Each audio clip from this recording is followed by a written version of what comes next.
శ్రీ వల్పిరెడ్డి మధుసూదన రెడ్డి గారు రాయలేలిన రతనాల సీమలో బళ్ళారి రాఘవ, కెవి రెడ్డి గార్ల వంటి ఎందరో లబ్ధ ప్రతిష్ఠులకు జన్మనిచ్చి వేదకాలంలో భాస్కర క్షేత్రంగా భాసిల్లి అనంతరం తాటిపల్లిగా ఖ్యాతి నొంది నేడు కవుల కళాకారుల కాణాచిగా విరాజిల్లుతోన్న తాడిపత్రిలో తేదీ 18-10-1953 సంవత్సరంలో విజయదశమి పర్వదినాన కీర్తిశేషులు శ్రీ వల్పిరెడ్డి జయచంద్రారెడ్డి, శ్రీమతి కమలమ్మ గర్భవాసాన విరబూసిన నట కవి గాయక విద్యా కుసుమం శ్రీమాన్ వల్పిరెడ్డి మధుసూదన రెడ్డి గారు 7 సంవత్సరాల చిరుప్రాయంలోనే సరిగమల గమకాలకు, లలిత గీతాల మాధుర్యానికి, సినీ గీతాలకు లయబద్ధంగా ఓలలాడిన జిజ్ఞాసువు మధుసూదన్ రెడ్డి గారు. అనంతరం అదే మక్కువతో పాఠశాల దశలోనే నాటికలు, నాటకాలు, పాటల పోటీల్లో పాల్గొని తన ప్రతిభా పాఠవాలు ప్రదర్శించిన ఏకసంథాగ్రహి శ్రీ మధుసూదన్ రెడ్డి గారు. అలా కౌమార దశలోనే నీతి నిజాయితీలకు మారుపేరైన నాన్నగారు, న్యాయమూర్తి స్వర్గీయ విపి జయచంద్రారెడ్డి గారి కుటుంబం ఉద్యోగరీత్యా ఆంధ్రదేశంలోని సంగీత సాహిత్య నాటక రంగాలకు ఆలవాలమైన రాజమండ్రి, గుంటూరు, కడప, నెల్లూరు జిల్లాల్లో నివసించడంతో అక్కడే తన ప్రాథమిక కళాశాల విద్యను అభ్యసించడంతో పాటు ఆయన తనలోని నటన, గాన, సాహిత్య పాఠవాలకు మరింత మెరుగులు దిద్దుకున్నారు. ముఖ్యంగా వెంకటగిరి ఆర్వీఎం హైస్కూల్లో 8వ తరగతి నుండి 10వ తరగతి చదువుతున్నప్పుడు పాఠశాల వార్షికోత్సవాలలో బహుమతి కోసం వేదికనెక్కిన ఆయన మళ్లీ వేదిక దిగి ఎక్కనవసరం లేనన్ని బహుమతులు వారి సొంతం చేసుకున్నారంటే అది వారి ప్రజ్ఞా పాఠవాలకు మరో మచ్చుతునకని చెప్పాలి. అలాగే వక్తృత్వ పోటీల్లో వరుసగా 3 ఏళ్లు మధుసూదన్ రెడ్డి గారిదే విజయం. ఈ విషయం అప్పట్లో అనగా 1969వ ప్రాంతంలో ఆనాటి వార్తాపత్రికల్లో అచ్చవడం గొప్ప విషయమే కాకుండా వారిలోని వాక్ పఠిమకు గొప్ప ఉదాహరణగా నిలిచింది. అనంతరం నందికొట్కూరులో కాలేజీ విద్యను అభ్యసిస్తున్నప్పుడు పాటల పోటీల్లో పద్యాలు ఆలపించడంలో, అదేవిధంగా నాటకాలలో తన నటనతో ప్రేక్షకుల శ్రోతల హృదయ సీమలు గెలిచిన సీమబిడ్డ మా మధుసూదన్ రెడ్డి గారు. అలా ఒకవైపు విద్యాభ్యాసం, మరొక వైపు సంగీత సాహిత్య సేవలో తలమునకలై ఉన్న మధుసూదన్ రెడ్డి గారికి తేదీ 9-2-1979లో ఇందిరాదేవి గారితో వివాహం జరిగింది.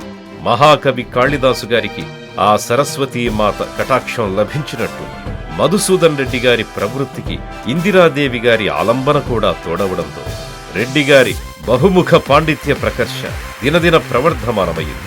అలాగే వారి అన్యోన్య దాంపత్యానికి గుర్తుగా మహాలక్ష్మి, సరస్వతులకు ప్రతిరూపాలుగా శాంతి, శృతి అనే 2 కూతుళ్లతో రెడ్డిగారి ఇల్లు వాణి నిలయమయ్యింది. పేర్లకు తగినట్టుగా పెద్దమ్మాయి శాంతి ఫిజియోథెరపిస్ట్ గా ఆస్ట్రేలియాలోని మెల్బోర్న్ నగరంలో స్థిరపడితే, చిన్నమ్మాయి శృతి సాఫ్ట్వేర్ ఇంజనీర్ గా అమెరికాలోని న్యూజెర్సీ నగరంలో నివాసముంటున్నారు. ప్రస్తుతం పెద్దమ్మాయి పిల్లలు రిధి, రోహన్లు, చిన్నమ్మాయి పిల్లలు తన్వి, విహాన్లతో తమ భావి జీవితాన్ని ఆనందంగా గడుపుతున్న మధుసూదన్ రెడ్డి గారు తమకు వివాహమైన కొత్తలో అప్పటి మద్రాసు నగరంలో మెట్టూర్ బియాండ్ సెల్ అనే ఒక ఇంగ్లీషు కంపెనీలో మేనేజర్గా ఉద్యోగం చేస్తూనే తన సాహిత్య సేవలో భాగంగా భక్తి గీత రచన చేశారు.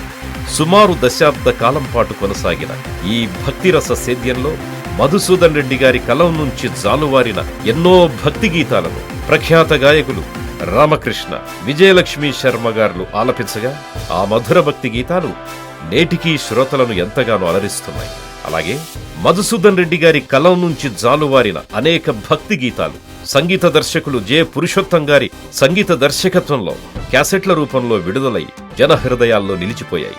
తమ తండ్రి గారి వద్ద నుండి వారసత్వంగా అబ్బిన న్యాయ విద్య ద్వారా బీకామ్ ఎల్ఎల్బి పూర్తి చేసిన ఆయన 1993 నుండి న్యాయవాదిగా తన ప్రవృత్తిని ప్రారంభించారు. ఇక్కడ రెడ్డిగారి వృత్తి అయినటువంటి న్యాయవాద వృత్తిని ప్రవృత్తిగా పేర్కొనడంలో పరమార్థం ఏమిటి అంటే, కుటుంబ పోషణ కోసం చేయవలసిన న్యాయవాద వృత్తి కన్నా మిన్నగా సంగీత సాహిత్య సేవలందించి మన సంస్కృతి సంప్రదాయాలను భావితరాలకు అందించడంలో ఒక మార్గదర్శిగా నిలిచిన గొప్ప వ్యక్తి శ్రీ వల్పిరెడ్డి మధుసూదన్ రెడ్డి గారు. రెడ్డి గారు బహుముఖ ప్రజ్ఞాశాలి అని నిర్మోహమాటంగా చెప్పడానికి మరొక చక్కని నిదర్శనం వారు హోమియో వైద్యం అందించడంలో కూడా నిష్ణాతులు కావడం. ప్రముఖ హోమియో వైద్య నిపుణులు స్వర్గీయ శ్రీ రామానుజరెడ్డి గారు స్వయానా మధుసూదన్ రెడ్డి గారి మాతామహులవడం చేత 1984-1992 మధ్యకాలంలో వారి వద్ద నుండి అభ్యసించిన హోమియో వైద్య విద్యతో తన బంధుమిత్రులకు సుమారు 40 ఏళ్లుగా హోమియో వైద్య సేవలు అందిస్తున్నారు మధుసూదన్ రెడ్డి గారు. రెడ్డి గారు నటులు, గాయకులు, రచయితగానే కాకుండా ఒక మంచి కవిగా కూడా ప్రసిద్ధి పొందారు. 1970 నుండి తన కవితా ఝరిలో జాలువారిన వందలాది కవితలు అప్పటికప్పుడు రసహృదయుల మనసులు గెలుచుకున్నప్పటికీ అందులో సింహభాగం కవితలు ఆముద్రితాలుగానే ఉండిపోయాయి. అయితే అదృష్టవశాత్తు ఆ వందలాది కవితలు సంపుటాలుగా, గేయాలన్నీ ఆల్బమ్స్ గా విడుదల చెయ్యాలి అనే దృఢ సంకల్పంతో రెడ్డిగారున్నారు అన్నది సాహితీలోకానికి గొప్ప శుభవార్త. ఎందుకంటే మనం మన సంస్కృతిని, జ్ఞానాన్ని భవిష్యత్ తరాలకు అందజేయడం విద్యుక్త ధర్మం, సామాజిక కర్తవ్యం. కాబట్టి అంతటి మహత్కార్యానికి పూనుకున్న మధుసూదన్ రెడ్డి గారిని ఈ సందర్భంగా హృదయపూర్వకంగా అభినందిద్దాం. 1993 నుంచి ఇప్పటి వరకు 33 ఏళ్లుగా అప్రతిహతంగా న్యాయవాద వృత్తిలో సివిల్ లాయర్గా కొనసాగుతూ ఏపీఐఐసి స్టాండింగ్ కౌన్సిల్ లాయర్గా అపూర్వమైన సేవలందిస్తోన్న మా హితైషులు, మిత్రులు మధుసూదన్ రెడ్డి గారు మా పద్మమోహన ఆర్ట్స్ సంస్థకు కూడా గత 35 ఏళ్లుగా తమ నిరుపమాన సేవలు అందిస్తున్నారు. తమ భావి జీవితంలో కూడా సంగీత, సాహిత్య, సామాజిక సేవల్ని కొనసాగిస్తూ నిండు 100 ఏళ్లు వర్ధిల్లాలని హృదయపూర్వకంగా కోరుకుంటూ ఈ గృహప్రవేశ శుభతరుణాన దశాబ్దాల జ్ఞాపకాల దొంతరలను స్పృశించి ప్రేమతో, నిండు మనసుతో పద్మమోహన ఆర్ట్స్ అందిస్తోన్న దృశ్య శ్రవణ జ్ఞాపిక ఇది. ఇట్లు శ్రీ దేపల్లె యాదగిరి గౌడ్, వ్యవస్థాపకులు, పద్మమోహన ఆర్ట్స్, హైదరాబాద్. శుభం.